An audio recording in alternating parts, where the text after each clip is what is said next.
আমার নবীজির সাথে আম্মাজান আয়েশার বিয়ে হয়েছে। বিয়ে হয়েছে মক্কায়, কিন্তু ঘরে তুলে আনছে মদিনায়। কয় বছর বয়স? 9 বছর বয়স। তা আম্মাজান আয়েশা বলেন, আমি বিয়ের পর দিন থেকে আমার নবীর কাছে চাইতে যায়, কিন্তু চেহারাটা মলিন দেখি, চোখের মধ্যে পানি টটটস করে, আমি চাইতে গিয়ে মোটা নষ্ট হয়ে যায়। তা আমার নবীর চেহারা মলিন। আম্মাজান আয়েশা বলে, আমি খুঁজি নাই, কারণ খোঁজার একটা সিস্টেম লাগে। একদিন চলে গেছে, নবীজির চেহারা মলিন রয়ে গেছে। 1 সপ্তাহ চলে গেছে, নবীর চেহারা আগের মতোই রয়েছে। 1 মাস চলে গেছে, আমি খোঁজার মতো মুড পাই নাই। 1 বছর চলে গেছে, আমি আয়েশা অপেক্ষায় আছি কখন আমার নবী থেকে জিনিসটা আমি খুঁজবো, কিন্তু নবীর চেহারা সবসময় মলিন। 2 বছর চলে গেছে, চেহারা মলিন। 3 বছর চলে গেছে, চেহারায় পানি টপ টপ করছে। ঠিক একটা সময়ে কামলিওয়ালা ফজরের নামাজ পড়তে চলে গেছে। আমি ঘরের মধ্যে যাই নামাজ বিছিয়ে ফজরের নামাজ আদায় করে অপেক্ষায় আছি কখন রহমতুল্লিল আলামিন ঘরে আসবে। যখন ফজরের নামাজ শেষ হলো, সূর্য উঠে গেল, হঠাৎ দেখলাম ঘরের দরজায় টাক টাক আওয়াজ। আমি দৌড়াইয়া জিজ্ঞেস করলাম, মান আনতা, আপনি কে? বাহির থেকে আওয়াজ আসছে, ইয়া হুমায়রা আনা রাসূলুল্লাহ ইফতাহিল বাব। হুমায়রা, দরজাটা খুলে দাও, আমি রহমতুল্লিল আলামিন। আমি দরজা খুলতে দেরি, আমার কামলিওয়ালা এমন ভাবে হাসছে যেন মনে হচ্ছে যে দাঁত মোবারক থেকে ফাখারাজা নূর, নূর বের হচ্ছে। নবীর চেহারা নূরে পুরা ঘর আলোকিত হয়ে গেছে। আমার রাসূল হাসছে। আম্মাজান আয়েশা বলে, এমন মুহূর্ত আমি জীবনে আর দেখি, কারণ আজ কামলিওয়ালা হাসছে। সুম্মা দাহিকা, আমার নবী মিটি মিটি হাসছে। আম্মাজান আয়েশা বলে, দেরি করলাম না, তাড়াতাড়ি আমার নবীজির হাত মোবারক ধরে আমি ভেতরে প্রবেশ করায়া দরজা বন্ধ করে আমার নবীরে বিছানার উপর বসালাম। তো ডাক দিয়ে বললাম, তাইয়্যিবুন নফস, আজকে বড় ফুরফুরে মেজাজের মনে হচ্ছে, এত সুন্দর। আমি এই দৃশ্য কখনো দেখি নাই। নবীরে, আজকে কি আপনি খুশি? আমার নবী বললেন, আয়েশা, আজকে আমি খুবই খুশি। এমন খুশি আমি আর জীবনে কখনো হয় নাই। তখন আম্মাজান আয়েশা দাঁড়িয়ে বলছেন, নবী গো, বিয়ের পর দিন থেকে আজ পর্যন্ত আপনি নবীর পিছনে পিছনে আমি অনেকবার এসেছি একটা দামি জিনিস চাইব বলে, কিন্তু চেহারা মলিন, চোখে পানি দেখি বিদায়, চাইতে গিয়েও আবার চাই নাই। আমার রসুল বলেন, আমি খেয়াল করেছি আয়েশা, তুমি বারবার কি যেন বলতে চাও, আবার না বলে চলে যাও। আমি আর নিচ থেকে জিজ্ঞেস করি নাই, কারণ তুমি আবার মাইন্ড টু করতে পারো, সেই জন্য কি চাইতে চাও? তখন আম্মাজান আয়েশা বললেন, নবীরে, আপনি তো রহমতুল্লিল আলামিন। আমার নবী বললেন, হ্যাঁ। আপনি তো আকরামুল আকরামিন। আমার নবী বললেন, হ্যাঁ। আপনি তো ইমামুল আম্বিয়া। আমার নবী বললেন, হ্যাঁ। আপনি তো সৈয়দুল মুরসালিন। আমার নবী বললেন, হ্যাঁ।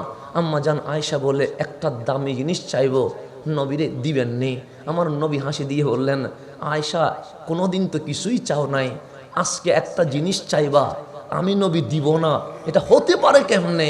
আজকে একটা কেন, আমি নবী তোমার জন্য প্রশস্ত করে দিলাম।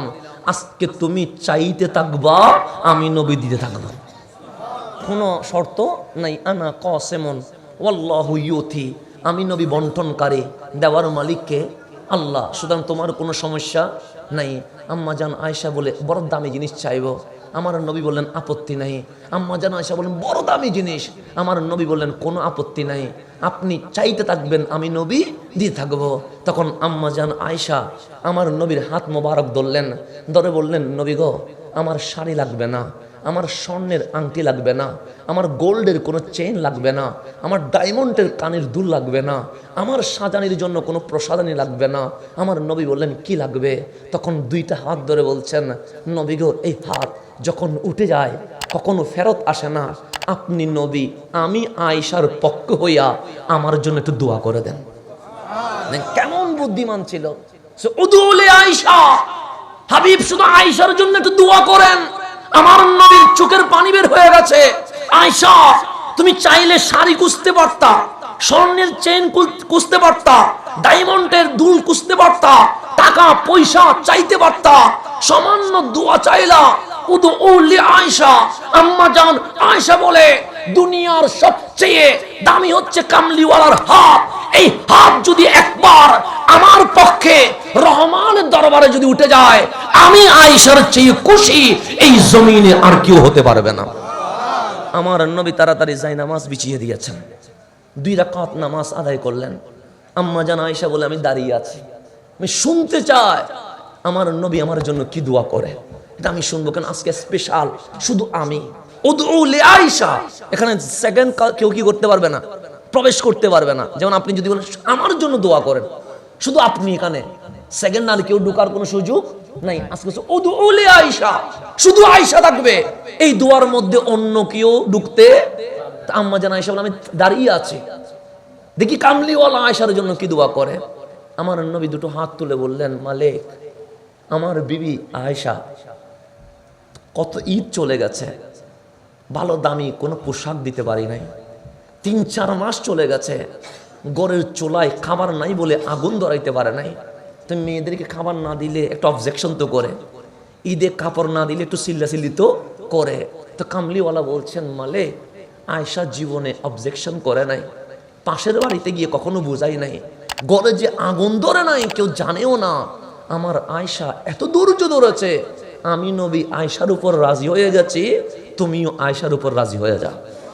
এরপর মূল দোয়া শুরু হচ্ছে। এটা হচ্ছে স্বামী হিসেবে স্ত্রীর জন্য কি দিচ্ছে, সাক্ষী দিচ্ছে। কারণ স্ত্রীর জন্য স্বামী সাক্ষী বড় জিনিস, স্বামীর জন্য স্ত্রী সাক্ষী বড় জিনিস। কেন আমি কেমন এটা আমার স্ত্রী জানে, আপনি জানবেন না। কারণ আপনার সাথে আমি হাসি মুখে কথা বলছি, আমি আসছি আপনার সাথে মোলাকাত করছি, আমি আসছি আপনার ঘরে সুন্দর করে খাওয়া দাওয়া করছি, আপনি দেখে বলেন হুজুর তো ভালো মানুষ, কিন্তু আমি কেমন মানুষ এটা আমার ঘরের ওয়াইফে জানবে।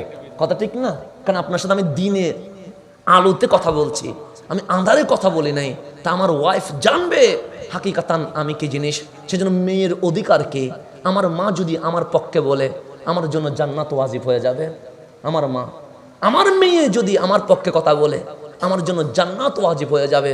আর আমার ওয়াইফ যদি রহমানের দরবারে সাক্ষী দেয়, মাওলা আমার স্বামীর মতো উত্তম স্বামী আমি জীবনে দেখি নাই, আল্লাহ বলে যে বউয়ের কাছে উত্তম হয়ে গেছে সে অটোমেটিক আমি রহমানের কাছে উত্তম হয়ে গেছে। সেজন্য মেয়েদের একটা কি আছে, দাম আছে, ওদের সাক্ষী জান্নাত দেয়, আবার ওদের সাক্ষী জাহান্নাম দেয়। আমার মা যদি আমার বিরুদ্ধে দাঁড়ায় জাহান্নাম, আমার মেয়ে যদি আমার বিরুদ্ধে দাঁড়ায় জাহান্নাম, আমার ওয়াইফ যদি আমার বিরুদ্ধে দাঁড়ায় জাহান্নাম। ইসলামের মতো এইভাবে মেয়েদেরকে অধিকার কোনো ধর্ম দেয় নাই, ভবিষ্যতে দিতে পারবে না। সেজন্য মেয়েদের অধিকার ইসলামের মধ্যে আছে। তা আল্লাহর নবী সাক্ষী দিলেন আয়েশার উপর আমি রাজি আছি। এখন দোয়া করছেন, মাওলা আয়েশার জন্য আর কি দোয়া করব? কারণ আয়েশার জন্য তো দোয়া করার মতো আর কিছুই নাই। কারণ আয়েশার কোনো দোষ নাই যে আমি বলবো মাফ করে দাও, আয়েশার কোনো পাপ নাই। কিন্তু সর্বোচ্চ দোয়া হচ্ছে ইস্তেগফার। ইস্তেগফারের চেয়ে বড় দোয়া এই জমিনে আর নাই। সেজন্য আপনার নবীর কোনো দোষ নাই, কিন্তু আপনার নবী ডেইলি 100 বার কি করতেন? ইস্তেগফার করতেন। কেন? ইস্তেগফারের চেয়ে বড় দোয়া আর জমিনের মধ্যে নাই। বিপদে পড়লে 2টা কাজ করবেন, একটা হচ্ছে বেশি বেশি ইস্তেগফার করবেন, আর একটা হচ্ছে বেশি বেশি দরুদ শরীফ পড়বেন। এই 2টা কাজ করতে দেরি মাওলা বিপদ থেকে উদ্ধার করতে দেরি করবে না। ইস্তেগফারের চেয়ে বড় দোয়া এই জমিনে আর কিছুই। আল্লাহর নবী বলছেন আল্লাহুম্মা ইগফির লি আয়েশা, মাওলা আয়েশার তো কোনো দোষ নাই, কিন্তু ইস্তেগফারের চেয়ে বড় কোনো দোয়া নাই।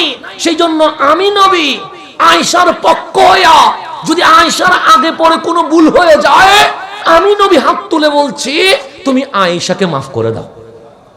দোয়া করলেন এতটুকু, আল্লাহুম্মা ইগফির লি আয়েশা, আয়েশাকে কি করে দাও? ক্ষমা করে দাও। এই দোয়াটা শুনে আম্মা জান আয়েশা বলে আমি দাঁড়ানো ছিলাম, হাসতে হাসতে আমি জমিনে পড়ে গেছি। খুশি হয়েছে। জমিনে পড়ার পর আমি গড়িয়ে গড়িয়ে নবীজির কুল মোবারকে মাথা রেখে নবীর দিকে তাকায়া কিল কিল করে হাসতেছি। তা আমার নবীজি আম্মা জান আয়েশাকে এভাবে নিয়ে, মানে চেহারা মোবারক এইভাবে নিয়ে বলছেন, আয়েশা মনে হচ্ছে আজ তোমার ঈদের দিন। তা আম্মা জান আয়েশা বলে ঈদের দিন হবে না কেন? আজকে তো ইয়মুল ফারহি ওয়াস সুরুর, আমার আজ আনন্দের দিন। কারণ কামলিওয়ালার 2 হাত যখন আমার জন্য উঠে গেছে, জান্নাত তো ওয়াজিব হয়ে গেছে। সুতরাং এটার চেয়ে বড় ঈদ আমি আয়েশার জীবনে আর হতে পারে না।